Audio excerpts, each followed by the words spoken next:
When this sound occurred, a crowd came together and was confused. Why? Why were they confused? Because each one heard them speaking in his own language. Do you see that? So in verse 4, when it says they began to speak in different tongues, it only means that they began to speak in different language. That was the miracle. That was the supernatural empowerment of the Holy Spirit, that He enabled these believers to speak in other languages. Hey, I'm Mexican American. I was born in Omaha, Nebraska. That's kind of strange, I know. But listen, I speak English. I speak Spanish. Hablo el español muy bien. But imagine your pastor. He speaks English. He speaks Spanish. And then one day I'll stand before you and start speaking Japanese, Chinese. First of all, you're going to say, what is he saying? And secondly, you know that that's an unnatural, uncommon experience.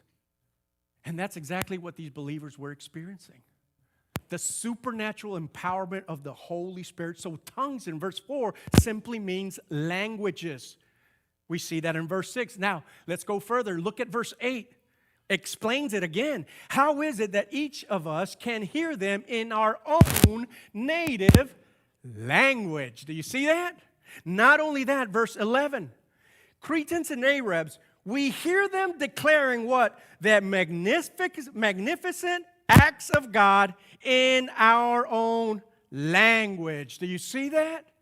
Verse 4, when it says they spoke in different tongues, simply means they were speaking known, intelligible language. They weren't speaking a language from heaven. They weren't speaking an angelic language. To speak in different tongues from verse 4 does not mean that they were uttering emotions or blabber. No, they were speaking languages.